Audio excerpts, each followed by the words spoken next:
Hello, everyone. Welcome back to another episode with the Crime and Coffee Couple. My name's Allison. And my name is Mike. Hi, Mike. Hey, Al. How are you, darling? How's it going? Ooh, don't shake those things too much. They're going to fly off the screen if you're watching on YouTube or These Spotify. bosoms, they're busting. Man But alive. if you are watching on YouTube, I recently got this shirt. Which you probably can't see because it's probably blocked by your laptop. I'll go ahead and move my There you go. laptop. It says podcasting mode on. Oh, wow. So and it's cool. a good thing it's flipped on because we are recording this podcast. And if it was flipped off, we wouldn't be doing this right now. That would Thank be goodness. troublesome. Man, you are so cool. That is such a cool shirt. I am so cool, you guys. I'm being sarcastic. It's unbelievable. She was really excited when it came in. She's like, yeah, you want to see my shirt? I'm like, podcasting mode on. Oh, very good. I like cute shirts. It's so cute. It's bite cute. me, Mike. No, I mean, it's not bad. It's just, it's Your good. face is bad. Yeah. I mean, I'm just kidding. I love you. Whatever. I love you you too. so much. I love you too. So what's been going on with you, young lady? I've been struggling with a cold this week. I'm finally feeling better, but now our daughter is sick, and we were watching the Great British Baking Show on Netflix. You guys love that. Which we call fondly GBBS.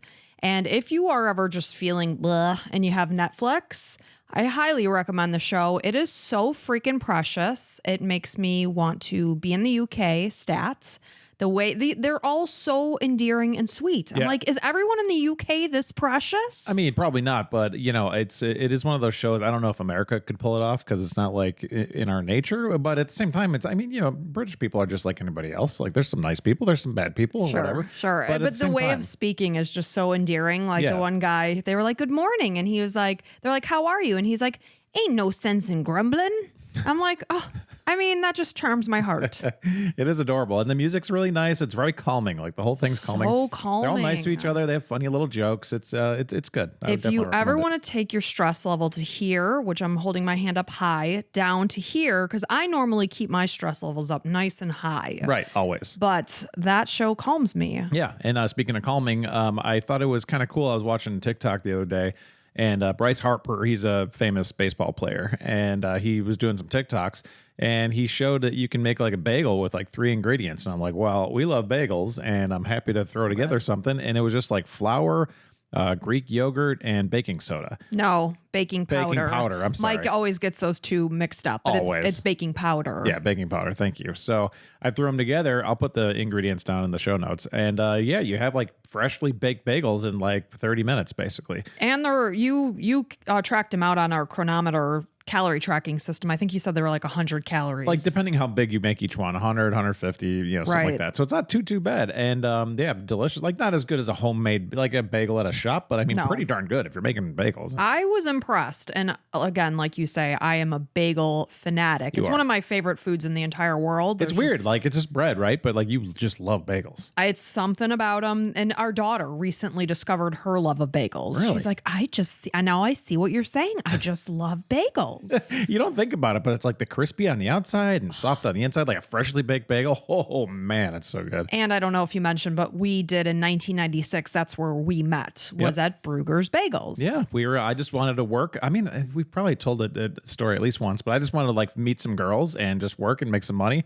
I think I was making $4.75 an hour. I don't even remember. $4.75 an hour. It's a little bit different these days, but that's how old we are. But yeah, I just want to meet some girls and like start hanging out. And lo and behold, I met my wife. You poor thing. We made out in the cooler a few times. We did. Yeah, it was fun. Wow. And right now it's later in the day that we're recording this, so I'm not drinking coffee. But if you're looking for an alcohol-free drink that's a little different and exciting, I'm drinking this. It's called Free AF. No, we are not getting sponsored. They have different flavors, Paloma and things like that. I'm drinking the gin and tonic. When I used to drink alcohol a couple years ago, I used to love gin and tonics. Yeah, you did. So like, Super Bowl's coming up if you want to bring something fun. Sometimes it just gets a little boring to just drink the same thing over and over. This is a good alternative. Sometimes it does make me cough though, because it has this thing in it called Afterglow that gives that burn. And sometimes it makes me cough. Today it's not though. It's probably pepper or something. Probably something like a cayenne or something. Yeah. But if you follow us on Instagram, you might see I've come up with once a month, I'm going to share the mocktail that I just so happen to be drinking, because I do like to create mocktails. At Christmas time, I mixed one up quickly for our sister-in-law and my mother-in-law, Mike's mom. And just on a whim, they're like, oh, what's this called? And I was like, the mistletoe sipper. Yeah. So I just like to do fun things like that, drinks, and come up with cute names. So You're the one cute. I did for January was the berry sparkler. Yeah. Yeah. Very nice. You did a good job. And we'll continue to do those every month. Yeah. 'Cause, Mike's like, oh, good. Add another thing to your plate. like, I don't want her to get too stressed out because this is already like a lot, and as Nah. whatever. It's fine. Yeah, it's only life, right? It's just life. Who cares? Speaking of life, so real quick, our son, he just turned 16 in like September, and now his friend, who's also 16, is driving. And so for the first time ever, he was like, could Alex come pick me up? And we're like, and you just leave? Like, just like that? Like, there's no parents involved? And Mama's bird has left the nest. yeah, I'm like, Allison, it's got to happen at some point. And his best friend's like a really good kid. So. We love him. We've known him since he was in 3rd grade, and now they're sophomores in high school. So we love his parents. He's a great kid on the baseball team, et cetera, et cetera. Trust him completely. Yeah. So it's like if ever he's going to fly from the nest with someone, his friend is the one to be. Yeah. But yeah, it's just kind of a big deal, I think. Absolutely. And now our son is 16, and does he have his license yet? No. Does this make us bad parents? Probably. Also, part of the reason is it's super expensive to get an insured driver at 16 years old. I think it's going to add $500 a month to our bill. So who has $500 a month? I don't know. But well, he's going to drive. I'd like him to have his license by March. Okay, let's just put him in diapers. March Let's of 2020, 2025, Mike, not 2029. Once he moves out, he can do this whatever is he the wants. epitome of cheapskapery when you are trying to box your child and clip its wings because you don't want to pay for car insurance. I'm sorry to tell you this, but that's part of life. Yeah, it's so much. Good $500 Lord, a this month. is the sort of conversations that I $6,000 a find year. myself happening. $6,000 Yeah, it's a called year. part of life. It's called part Sucks. of life. And then we have another kid. Like, whose idea was kids? Such a horrible idea. It was our idea. Oh, gosh. So on that note, shall we get started? Yeah, let's do it. All right. So this is a case I have heard of in reference to the name the Delphi murders. And it's, if people will say like, where have you guys been hiding? We don't watch the news very often in this house. I certainly I don't. will admit to that. So this is a case that I really learned by doing this research, but this is the murders of Libby German and Abby Williams. And this is a listener suggestion from Natalie. So thank you, Natalie. So since Monday, February 13th, 2017 was such an unseasonably warm, beautiful day in Indiana. So keep in mind, this is February in Indiana. You would expect it to be frigid cold. But on this day, it was gorgeous. And on top of that, the girls did not have school that day. So 14-year-old Libby German and 13-year-old Abby Williams, they decided to head out for a walk along the beautiful Delphi Historic Trail in the small town of Delphi, Indiana. And this is a community with just over 3,000 residents.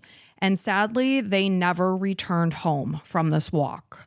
So a video was later recovered from Libby's cell phone that she recorded on the afternoon that she vanished, that the girls vanished, and it went on to help solve this case. But it did take time.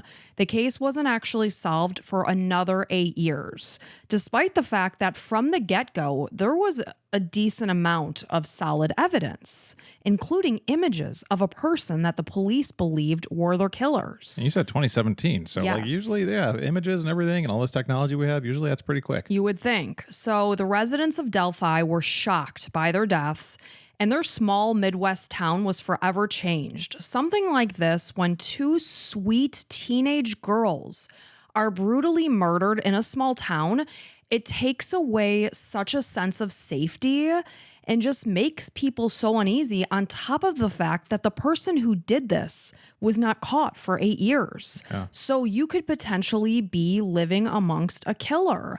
And police believed that the person who did this to the girls was local. So you can imagine that people were living in fear.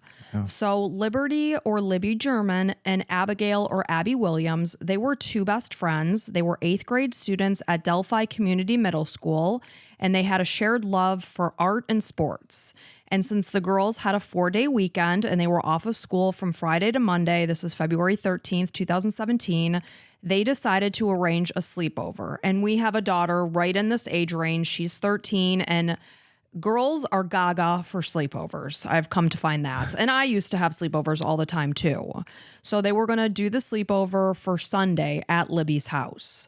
So Libby German was born on December 27th, 2002 in Lafayette, Indiana to parents Derek and Carrie. And she spent much of her free time swimming, playing volleyball, soccer, and softball, very active, very much into sports. She also loved photography. She played the saxophone in her middle school's band. Libby adored going on vacation. She loved doing crafts and painting. And according to her grandparents, she absolutely, truly loved life. And in the short time that she did live, she wanted to get as much out of the world and out of life as she possibly could. And Abby Williams, she was born on June 23rd, 2003 in Michigan. She lived with her mother. This is Anna Williams.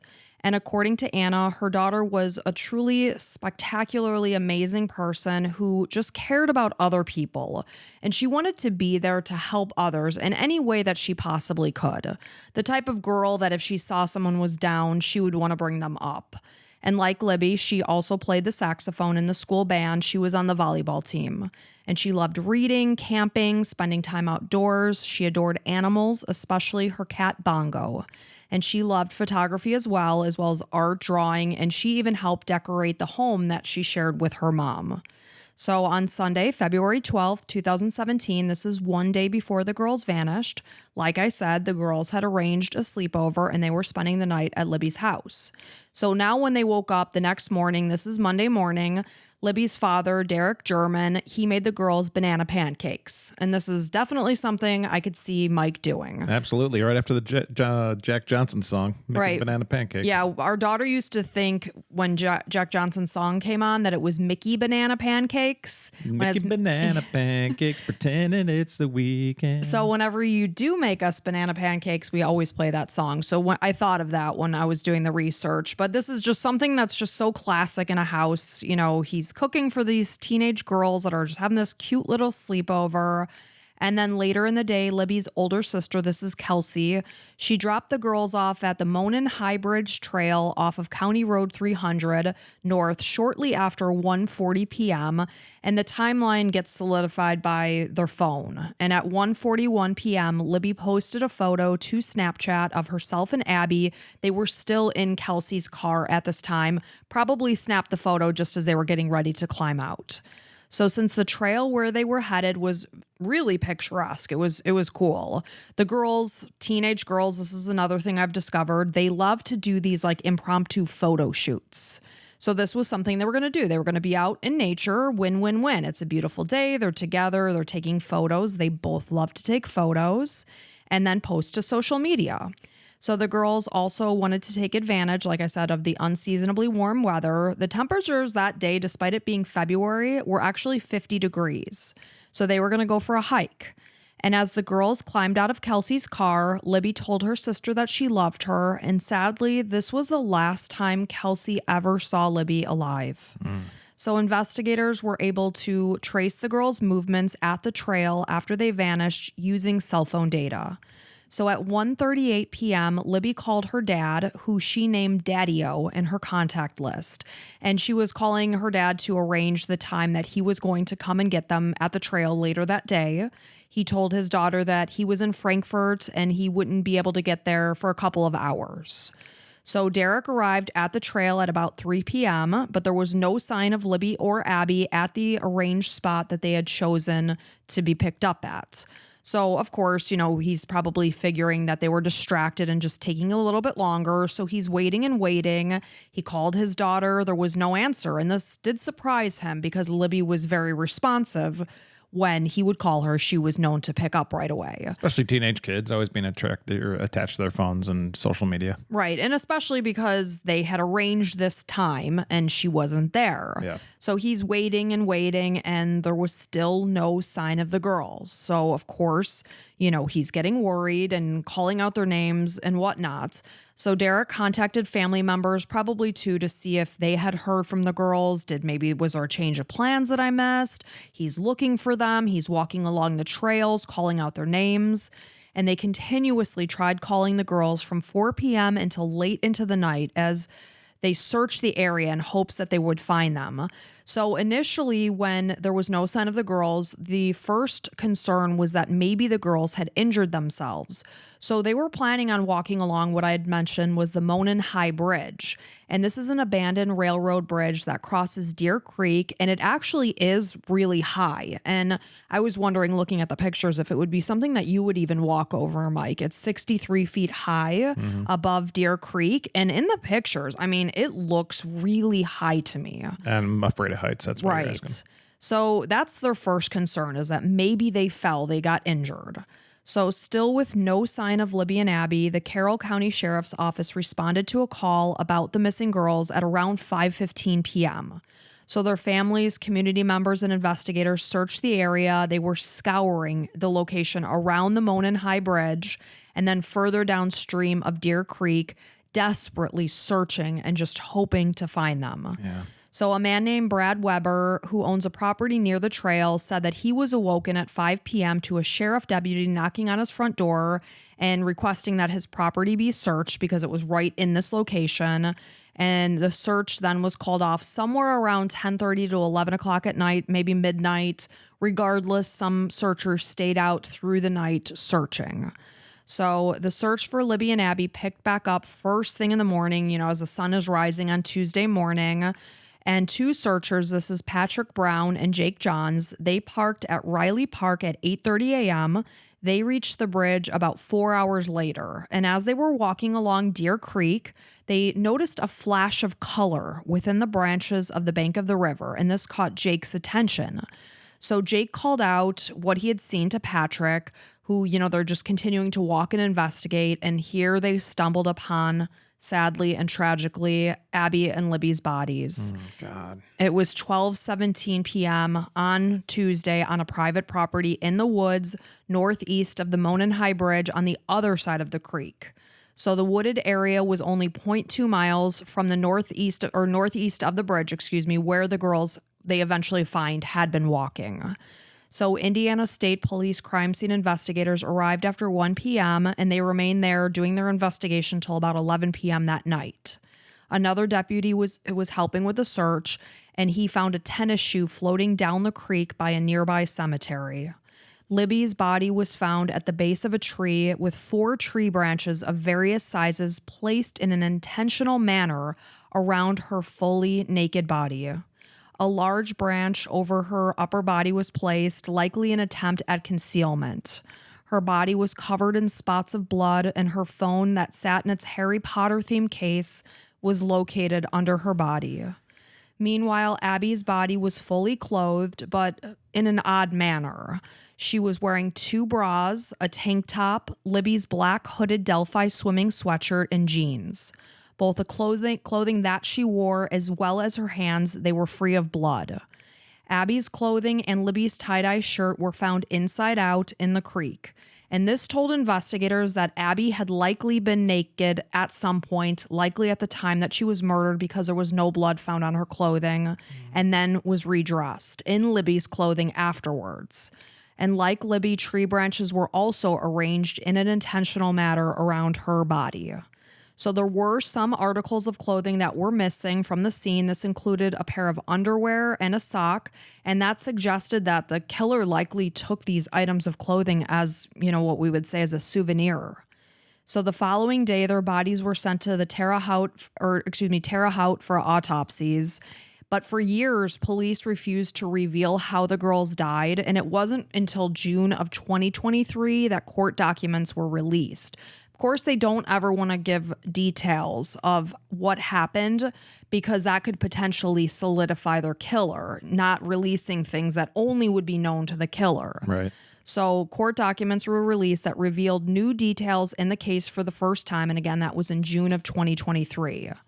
So their autopsies proved that both Libby and Abby had died from wounds that were caused by a sharp object, likely a knife, and their death were obviously ruled homicide.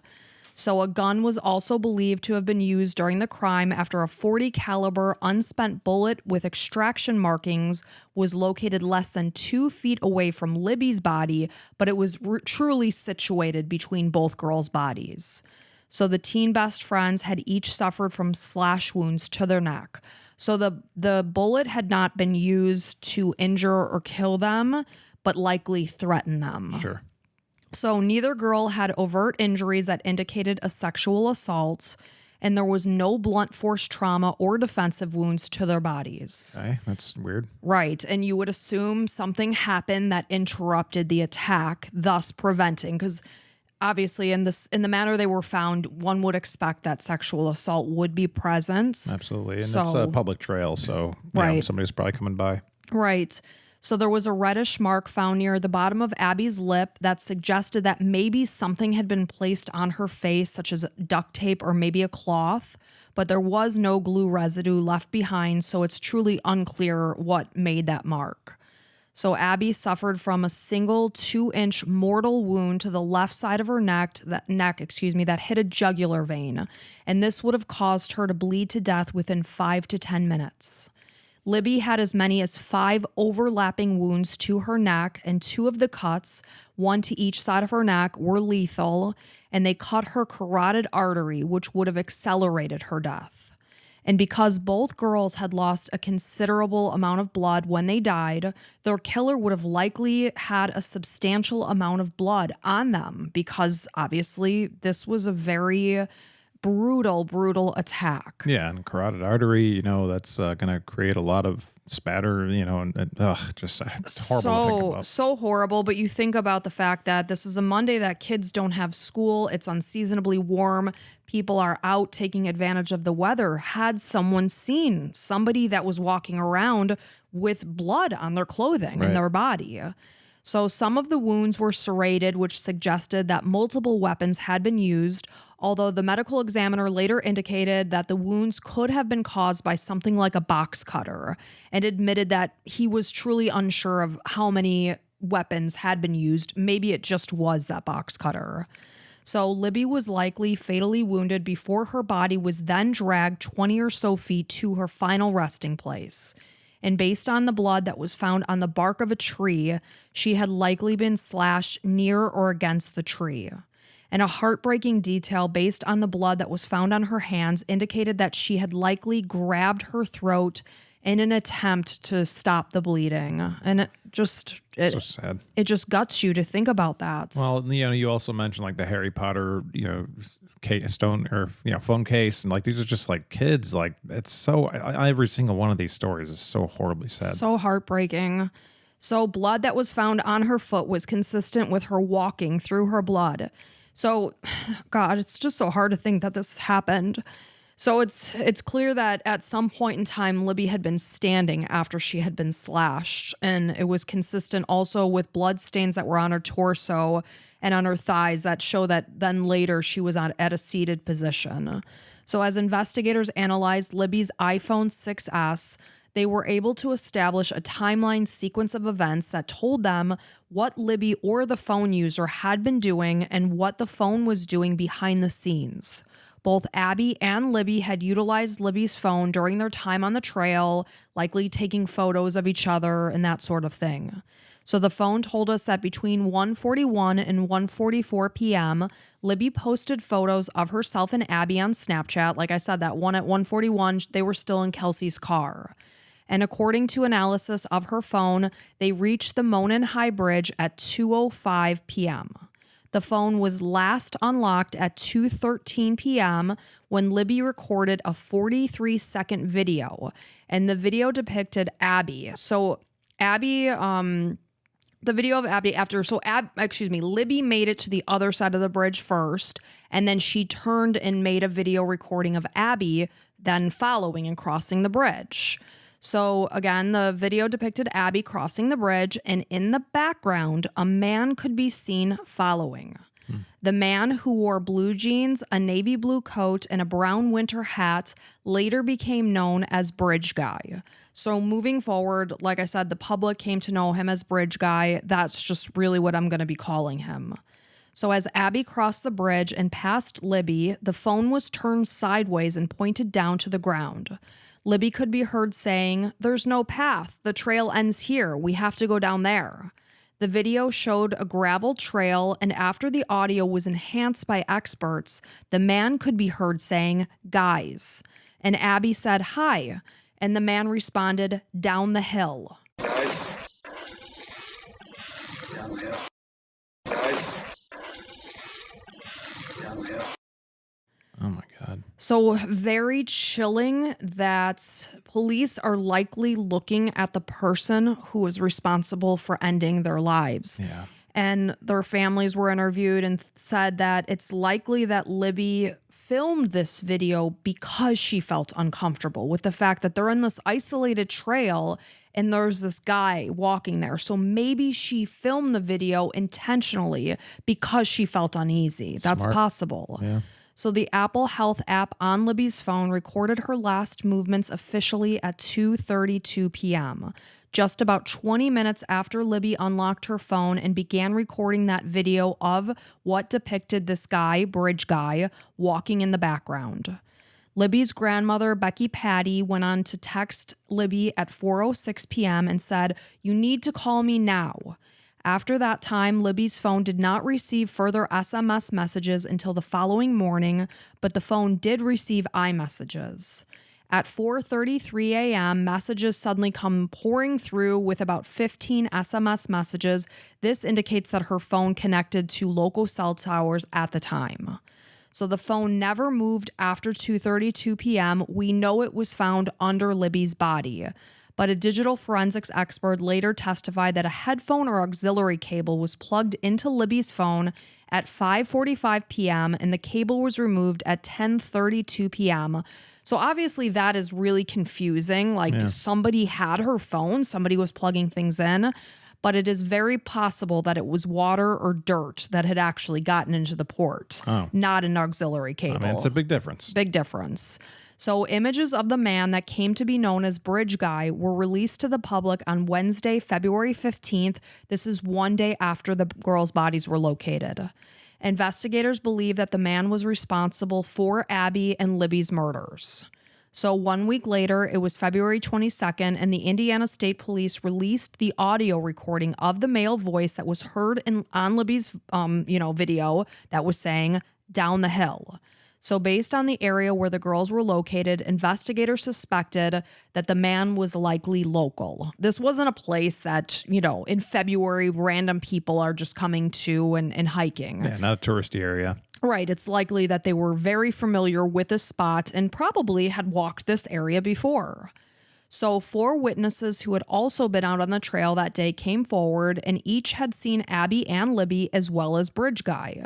So 16-year-old Raleigh Voorhees knew of Libby and Abby. She wasn't close friends with the girls, but she knew of them. So she decided to go to the bridge that day. Again, the weather was beautiful. There wasn't school. So she walked from her dad's house with her half-sister, and they picked up her friend. This is Bree Wilbur. And they got her sister from her mom's house on the way to the trail. And the 4 girls were on the bridge, all 4 of them. They were taking photos, and then they decided to head home. So as they began to make their way home, Raleigh noticed Bridge Guy walking on the trail and remembers him clearly since she noticed that he just seemed overdressed for the warm weather. He wore a heavy coat, a hooded sweatshirt, and a hat, and he had his hands in his pockets as he walked. So as the girls came upon the man, they just shouted out a greeting, "Oh, hello," but he only glared back at them. And in their opinion, they had their own little discussion. He doesn't seem like a very happy person. Yeah. So when Raleigh realized that Abby and Libby were missing, she thought maybe that guy they saw on the trail had something to do with it. So she contacted police on February 15th. This is the day after the girls' bodies were found. And then police released the video, or the photo, I should say, of Bridge Guy that was on Libby's phone. And she said, yeah, that's the guy that we called out hello to. Okay, so more evidence. Right. So Raleigh initially told the police that she saw the man on the trail at 2:15 in a wooded area near the Freedom Bridge, but that didn't line up with the timeline that Libby officially recorded her video, which was at 2:13 p.m. because the locations were about 0.7 miles apart. That's pretty far, yeah. So they were able to realize that she was just incorrect in that. So her friend Bree Wilbur, who was, out on the trail with her that day, she was able to shed more light on the true timeline. Bree was friends with Libby's sister Kelsey. She was also friends with Libby on Snapchat.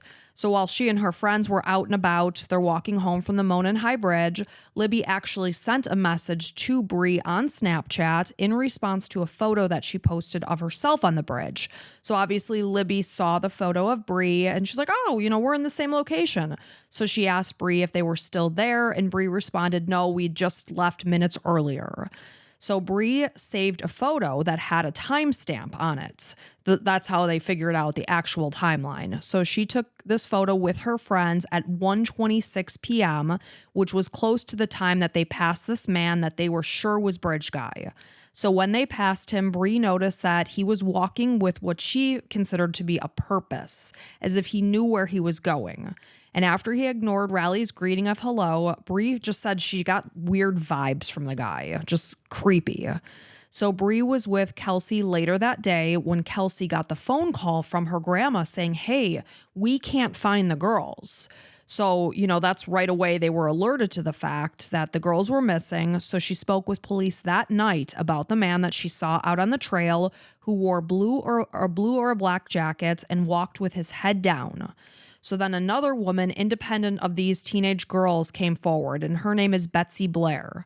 She was also out on the trail that day, and during her third loop of the trail, she saw a man on the Monon High Bridge. He was standing on a platform on the right side of the bridge, and on her way back from the Freedom Bridge, she passed then Abby and Libby. Later that day, when she realized that the two girls were missing from the trail, she called the sheriff's department. She said, I saw two girls on the trail as well as a man on the bridge. So then, of course, they're posting photos of Libby and Abby because Betsy does not know them. She said, yes, these are the girls that I saw. Then they post the picture of Bridge Guy. She said, yes, this is the guy I saw. So data from her Fitbit indicated that she had seen him right around 1:30 or 2. So somewhere maybe 10, 15 minutes before Libby started to record this video of him walking.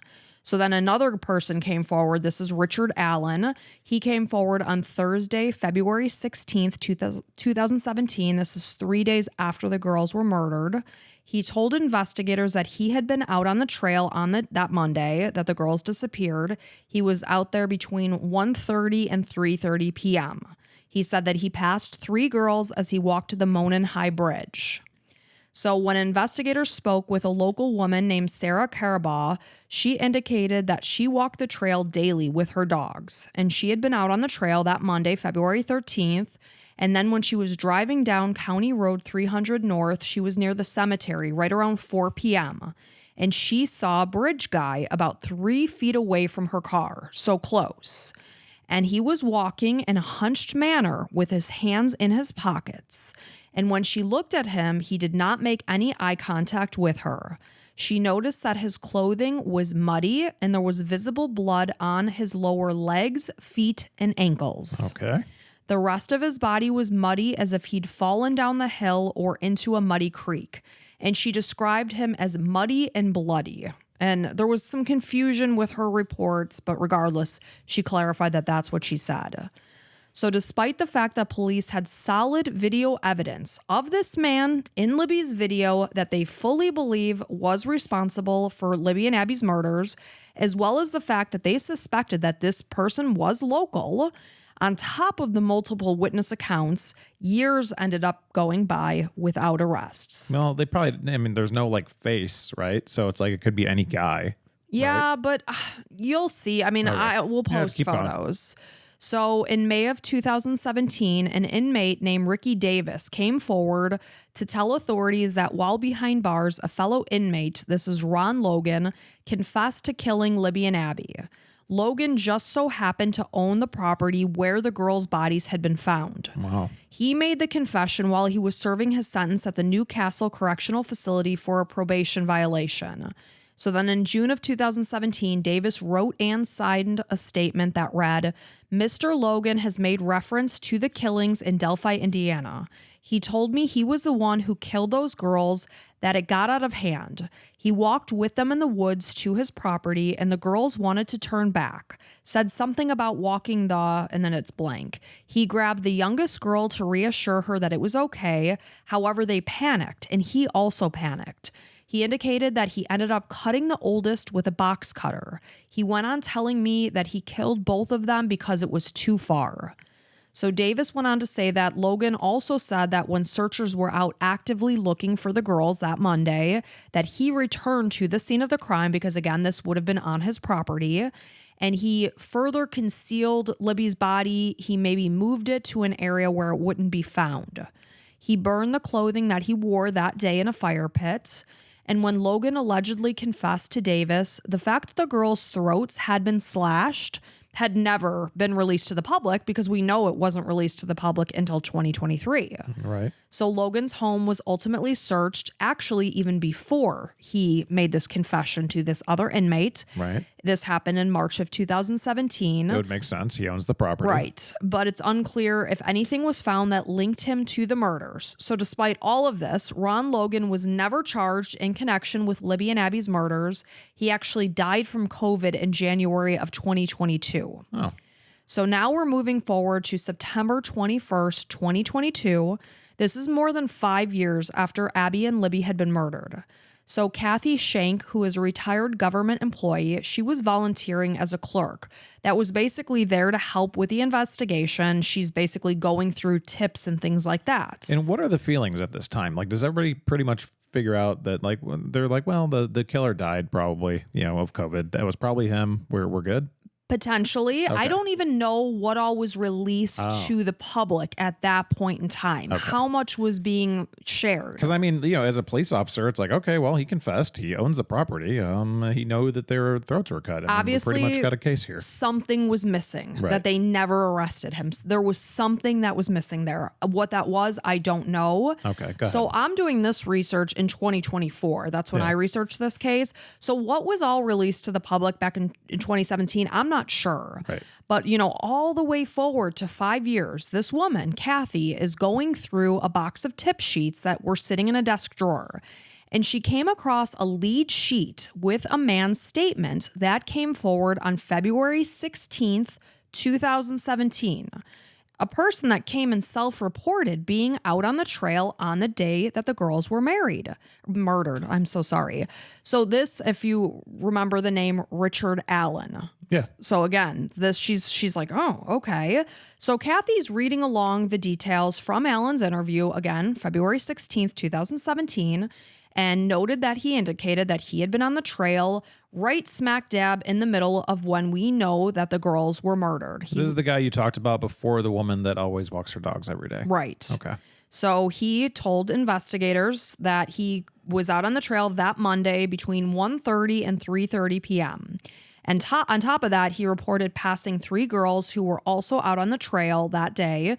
And Kathy remembered that these girls passed a man that they specifically talked about saying hello to. He didn't respond. He only glared. And they specifically used the words creepy.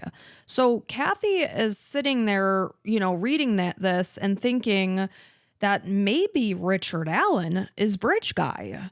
So because Richard Allen placed himself at the scene of the crime during the timeline of the murders, Kathy took this tip sheet, this lead report, whatever, and gave it to the then chief deputy of the Carrollwood County Sheriff's Office. This is Tony Lidgett. And after he read through Allen's statement, the tip just stuck out to him because he himself was not aware that anyone had seen the 3 girls back on the trail in 2017. Truly, this all just kind of got lost. That's why it's good to have new eyes on something. Right. So with this, focus was placed on Richard Allen. Lidgett later admitted that Allen had not been a suspect earlier on since he said these words himself, that he got lost in the cracks. The tip sheet had simply been misfiled and incorrectly labeled. Because I'm doing this research again in 2024 and I'm like, I don't understand this. This video is released of a person that's walking on the bridge. People have seen this person. This man himself came forward and put himself out there. How did it last to this long? I mean, it was probably literally a sheet, not something in a computer that people could just look up right away. It's probably something sitting there that was in the back of a folder or something. I was baffled that somebody could put themselves at the scene of a crime And not be looked and at. not be looked at. Right. Like, you kind of look like Bridge Guy. Right. Hey, guys, anyone else think this matches his description? Anyone else know Richard Allen outside of, does this look like this could be him walking on the bridge? Yeah. And I know, he wanted to put himself there to be like, well, here's my alibi. It wasn't me, but I was here. Because police might think, what kind of an idiot would put himself there? He could have just kept that to himself and no one would know. Right. And kind of smart because he didn't have an alibi because he was probably there. So it's like, okay, well, now I'm just saying I was just a bystander. Right. So investigators went on to interview Allen on October 13th, 2022. This is the first time they had spoken with him since they originally talked to him that February of 2017. Once again, he indicated that he had seen 3 girls while he was out on the trail. He confirmed that, yes, he did go to the Monon High Bridge where Abby and Libby had been walking. He confirmed that he was wearing blue jeans and a blue or black Carhartt jacket with a hood, as well as a head covering that he said, yes, I physically walked on the bridge that day. According to Allen, other than these 3 girls that he passed, he did not come across another soul. No, I did not pass Libby or Abby. He said he made his way to the Monon High Bridge, and as he was watching the fish, then he walked to the platform, he walked back, he sat on a bench, and then he left. So in 2022 now, when they're talking to him, Allen reported that he was on the bridge at noon and left the area at 1:30, which then would take him out of the equation of being at that location at the time in question when we know that the murder happened sometime between 2:13 when the video started and sometime between 2:32 p.m. when Libby's health data stopped registering any further movement. So that's what changed, is that now he's saying, no, I actually wasn't on the trail between 1:30 and 3:30, which doesn't make sense because obviously your recollection of events are going to be much sharper right after it happens, which was February 16th that he said that. We're talking years later, 5 years later. No, buddy, we're not going to buy it now because if anything, it's changed. So investigators also spoke with Allen's wife, this is Kathy Allen, who confirmed that her husband kept both guns and knives in their home. She also confirmed that he did still own the blue Carhartt jacket in question. So investigators believe that Richard Allen was Bridge Guy, the last person who had any contact with Abby and Libby before they were viciously murdered. Okay, so you got to get his jacket and test the DNA. So with this information, investigators were able to search Allen's property at 1967 North Whiteman Drive in Delphi. So search of his home located the jacket in question, boots, knives, firearms. The Indiana State Police Lab analyzed his Sig Sauer model P226 and determined that the unspent bullet that was found positioned on the ground between Abby and Libby's bodies had been cycled through this very gun. Oh, exact gun. Exact gun. Okay. So when Allen spoke with investigators on October 26, 2022, he indicated that he had purchased the gun back in 2001. He never allowed anyone else to use or borrow it. He had no explanation as to why the bullet had been found by the victims' bodies. He said he had never gone to that particular piece of property. Yes, I walked the bridge. No, I never went to that piece of property. But his gun was there between the 2 dead girls. Right. Okay. So, I mean, this guy clearly is just playing a little cat and mouse game. He's just trying to get caught. And unfortunately, the police didn't bring him in for questioning initially, but now they got him. Right. So he's sitting there saying, I did not know these girls and I had nothing to do with their murders. So the video from Libby's phone showed the girls had come upon Allen that day on the southeast portion of the Monon High Bridge at 2:13 p.m. He ordered the girls, guys, down the hill, and they were never seen alive again. There was no further outgoing communication from Libby's phone. As Allen approached the girls, there was also word of the word gun was uttered as well. And the girls then proceeded down the hill and the video ended. No witnesses saw Allen on the trail after 2:13 p.m. because at that point in time, it is believed that he was actively down in the woods attacking them. And investigators believe that after he killed the 2 young girls, he went back to his car by walking down the CR 300 North, where Sarah Carbaugh described seeing this man at 4 p.m., muddy and bloody. So Allen was booked on October 26, 2022, in connection with the murders. He was moved to a state facility for his safety. Prior to his arrest, his name had never been publicly linked to this case. He was never a suspect. Never. At the time of the murders, he would have been 44 years old. He lived with his wife, Kathy, in a home that was less than a 5-minute drive from the trail where the girls' bodies were found. Records indicate he had been living in this house since at least 2006. He had lived in Indiana his entire life.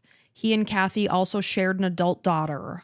So Alan was officially charged with the kidnapping and murders of Abby and Libby on October 28, 2022. His arrest came after investigators reviewed thousands of leads over the course of nearly 6 years. Yet somehow this guy who put himself at that location had never been a suspect. What a waste of time and resources. The guy talked to the cops and he was like, yep, I was there. But right. No, nothing. Multiple composite sketches had been released of the suspect based on eyewitness accounts in addition to the video.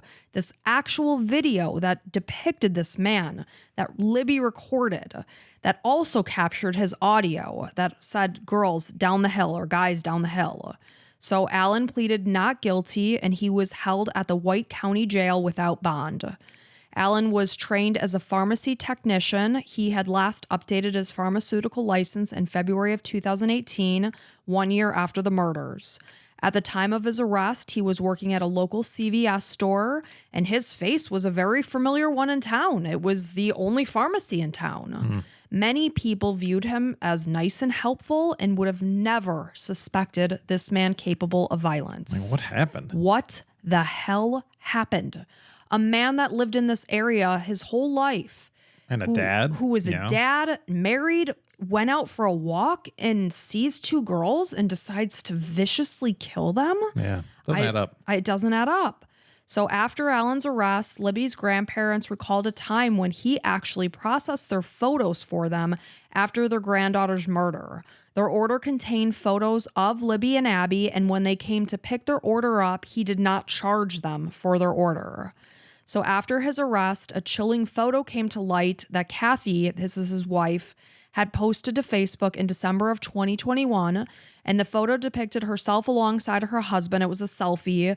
They were at a local Delphi bar, and in the background of the photo, you could see a 2019 police sketch posted on the wall. So now people are looking at this photo now and they're thinking that he did actually look similar to the person in the photo, or the drawing, I should say. So Kathy posted this photo to social media during the same month that investigators made a fresh appeal. Apparently, they were urging the public to come forward with information about an online catfishing account. At the time, they believed that that was tied to the murders. So the trial began 2 years after his arrest on October 18th, 2024. Of course, we're making this episode live in February, I should say, of 2025. So this is just this past October that this trial happened. There were many delays involved, and this included Alan's attorneys dramatically quitting the case in October of 2023 due to a scandal that was over a leak of graphic crime scene photos. The images circulated online, and they originated from a man who was close friends with one of Alan's attorneys who previously worked at the law firm. After an investigation began in regards to the leak, the man actually died by suicide. Wow. Yeah, so That's crazy, pretty right? major, yeah. So Alan was then assigned to a public defender by the court and then filed a motion to remove themselves from the case after a short time. And then they reinstated his original attorneys. So just this rigmarole that only delayed everything. So jury members were pulled from Allen County since it was a very high-profile case, and the trial itself was held at the Carroll County Courthouse, and no photography was allowed inside. So Indiana State Police Detective Brian Harshman testified that Alan had confessed to the murders on more than 60 occasions since his arrest. Really? Yes, mostly in recorded jailhouse phone calls when he was speaking with his wife. And this was all during his time at the Westville Correctional Facility. Okay. So during his confessions, he spoke very specifically and he gave details of the crime as well as his alleged motives. During a conversation with his wife that occurred on April 3rd, 2023, he mentioned to Kathy several times that he killed Abby and Libby, and then she abruptly ended the phone call, obviously knowing that they record these phone calls. Yeah. So a fellow inmate of Allen's also came forward to claim that Allen had not only confessed to the murders, but specified that he had actually taken the box cutter, which was the murder weapon, and he disposed of it in a dumpster outside of the CVS where he worked. So according to Monica Walla, this is a former lead psychologist at Westville Correctional Facility, Allen initially proclaimed innocence, but he started making these confessions to the crimes in April of 2023. This is just about the time that he was placed back on suicide watch for a second time. He specifically told Walla, "I killed Abby and Libby. I'm sorry." And according to Allen, he abducted Libby and Abby on the south side of the Monon High Bridge and threatened the girls with his gun. He forced them down the hill to the south side of Deer Creek, and he indicated that his motive was purely sexual in nature. He fully intended to sexually assault the girls. However, he saw a van and he got scared. So he forced the girls across Deer Creek from south to north, and once across the creek, he slashed the girls' throats and covered their bodies with sticks. Oh, man. So investigators learned that a man, and I had mentioned this man's name before, they talked to him that day that they were searching that Monday because he owned the property on the other side of the creek. This is Brad Weber. So he owned the property on the south side of the creek. Yeah, the guy that admitted to killing them. No, that was on the other side of the creek. That was Ron Logan. Okay. So Brad Weber came home from work that day in his white cargo van right around 2:30 because he was saying, I clocked out of work at this time. I would have been home right around 2:30. So this would have likely been the van that Allen saw that thus interrupted his plans of sexual assault. However, then the defense during the trial is bringing up the fact that according to surveillance video, Weber's van didn't arrive until after 2:44 p.m., which would have been 12 minutes after Libby's phone stopped moving at 2:32 p.m. Additionally, an FBI report indicated that Weber's phone first pinged at the property at 2:50 p.m. So, is that the van that he saw that interrupted? Maybe that not. was all brought up during the trial. Yeah.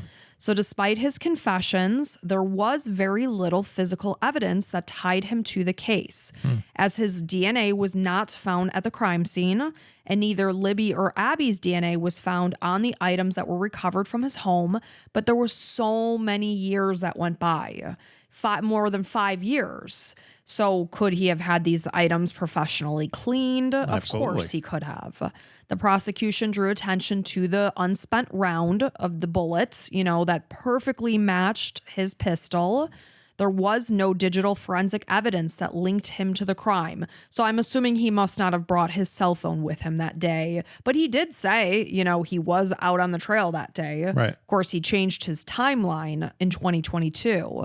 But so that, they're just bringing up the lacking evidence, the physical evidence. I mean, he already admitted to it. So, right. Hook, line, and sinker. So in regards to that, his attorneys argued that his confessions were the result of his poor mental health after he had been treated as a prisoner of war, is what they described it as, at the state prison while awaiting trial, because they claimed that he was delirious and psychotic from months of being in solitary confinement. Not a prisoner of war, just a prisoner. Well, those were their words. You're right.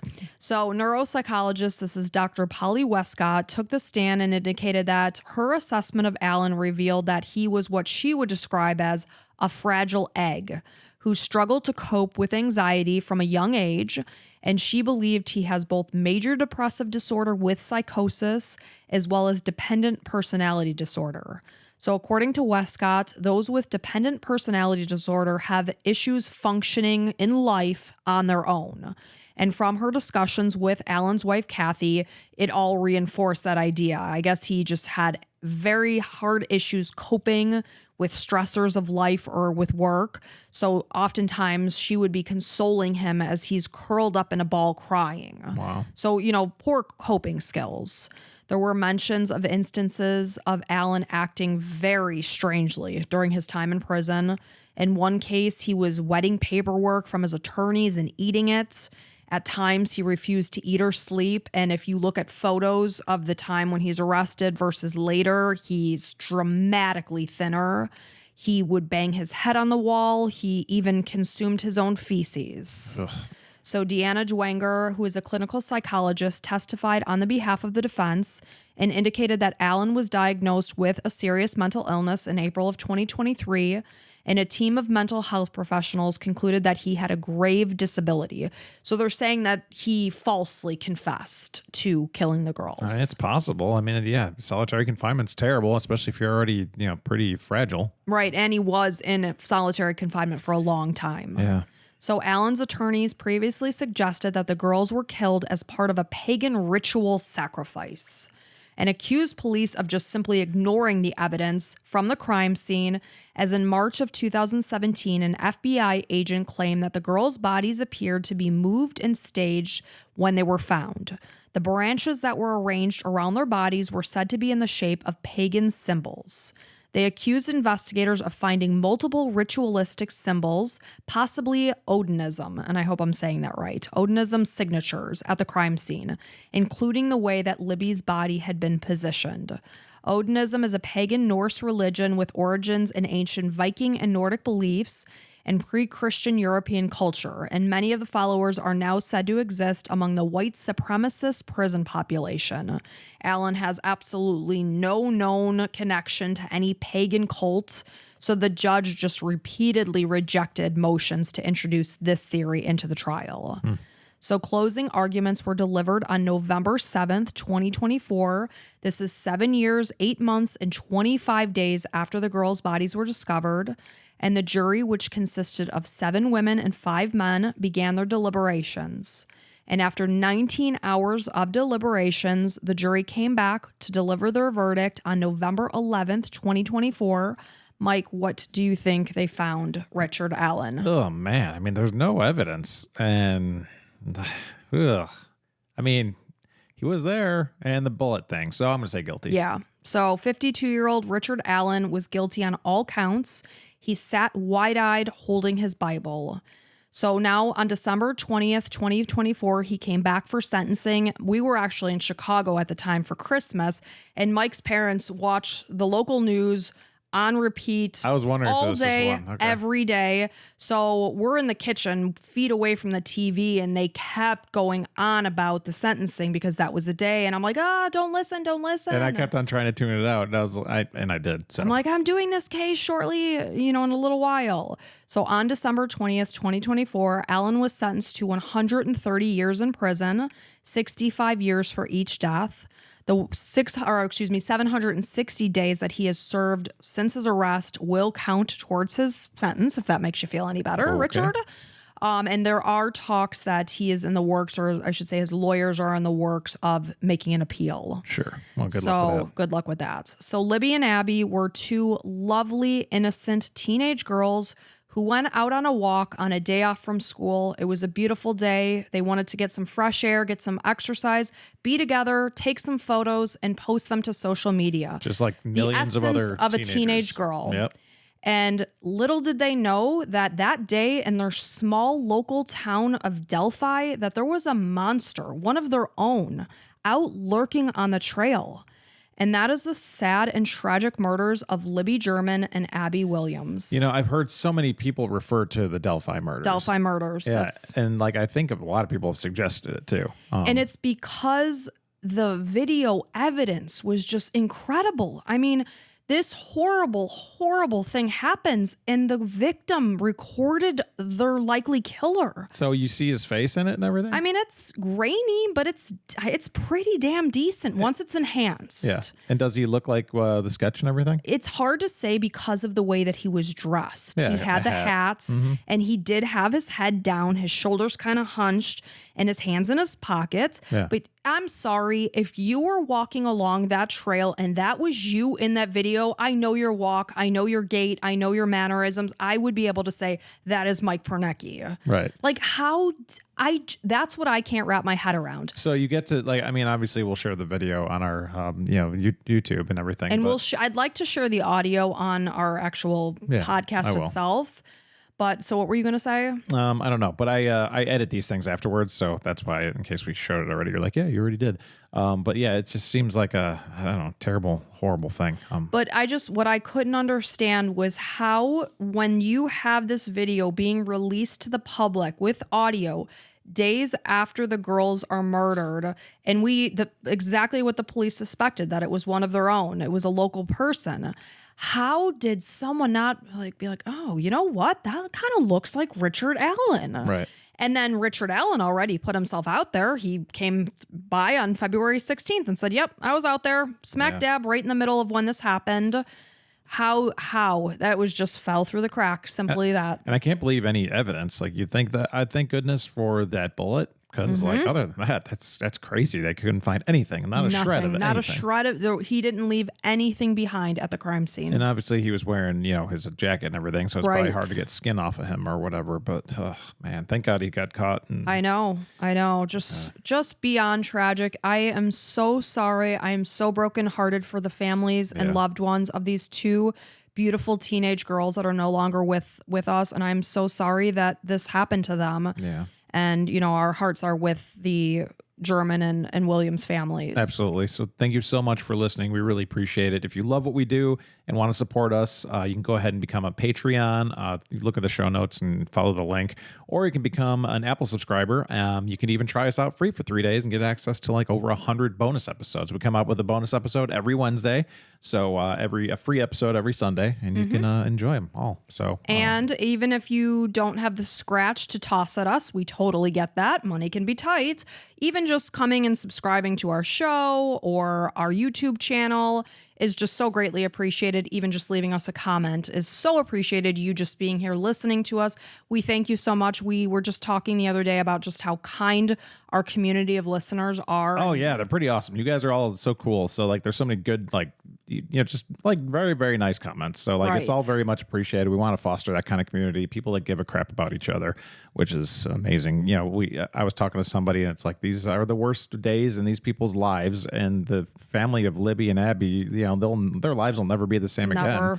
This is something they have to live with. Unfortunately, this is terrible, terrible story. If it saves one person to listen to the story and be like, oh, just be extra careful, whatever it might be. That's why we tell these stories, Right. And we do try to deliver them with respect, knowing that this happened to human beings, and we never take that lightly. Absolutely. Not ever. So thank you guys so much from the bottom of our hearts. And until next time, bye.